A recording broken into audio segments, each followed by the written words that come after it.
let's kickstart the show. Talk about the US markets because surprisingly, finally, there is some recovery coming in. It's the S&P's first positive day in all of September. Shreyanshi, tell us more about it. Well, absolutely. Good morning, Stehi. And rightly put, that is the kind of move that we largely saw coming in. So when we take a look at what really happened on Monday, the three major averages made that sharp comeback after posting their worst week this year as investors bought the dip. Like Snehi said, the S&P 500 was the one that was doing smartly in trade, won over 1% of an uptick coming in for that one to snap a 4-day run of losses and post its first winning day in September as well. When you take a look at Nasdaq Composite as well, you're looking at a move, a similar sort of move coming in, over 1% uptick coming in for Nasdaq Composite. And when you take a look at Dow as well, 1.2% uptick coming in for that one as well. So that's the kind of move that we largely saw when it comes to all three major averages. When you take a look at what else really happened, these moves of course come as investors are betting that a widely anticipated interest rate cut at the Fed's September 17 to 18 meeting could be something that assuages concerns over a weakening economy. So that is something that the market is keeping a very close eye on, and that is something that we've been talking about for a very long time. Now, traders of course have their eyes on two key economic reports as well that will be the next catalyst for stocks. So the Consumer Price Index report for August is something that I'm talking about, followed by the Producer Price Index data as well. So those two data sets are going to be something that we're going to be keeping a very close eye on, but that largely is the handover coming in when it comes to the US markets, Neil.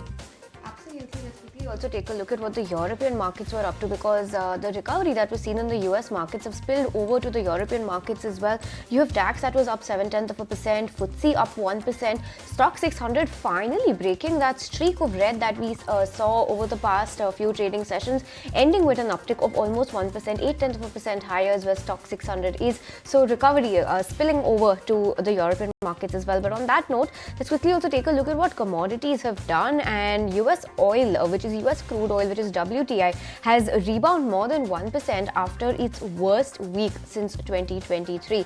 And to understand more about this, let's also take a deeper look at why this has happened. Now, you have multiple factors that have come in,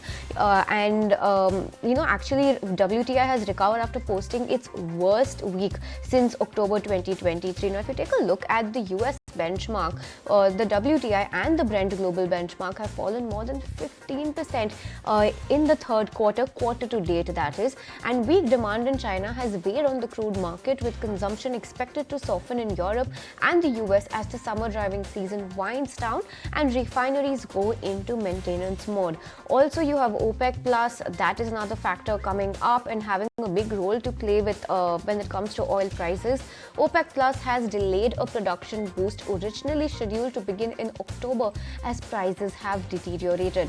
Now, on this note, you have brokerages that are expecting the group to start increasing production in December and forecast that Brent will trade in the range of $70 to $85 per barrel. So that's the range coming in. But if you take a look at where these indices are right now, you have WTI at almost $69 per barrel and Brent at $72 per barrel. Very sharp falls from that 75 and 80 levels that we are used to seeing on both of these respectively. But well, yes, some amount of recovery was seen when it comes to oil yesterday. With that, let's also take a look at what gold is up to. Gold prices looking steady. All eyes are going to be on that US inflation data later this week, and gold not doing much, rather flat but in the green nonetheless. 2,534 per ounce is where gold is on the spot basis, Shreyanshi. Well, absolutely, and let's also take a look at some other important commentary coming in. Now, staying with oil, Morgan Stanley, of course, has trimmed its Brent crude forecast for the coming quarters amid a global weakness in demand, citing similarities with economies during recession. According to Morgan Stanley, rising fuel inventories, lower refining margins, as well as the spreads between the price now and the price in the future, all echo previous recessionary periods or other months of weak demand. Additionally, the investment bank also said that seasonal demand strength usually subsides after summer, and supply from both OPEC and non-OPEC sources is also likely to reaccelerate in the fourth quarter as well as 2025, leading to a shift in the supply and demand balance. All right, let's move.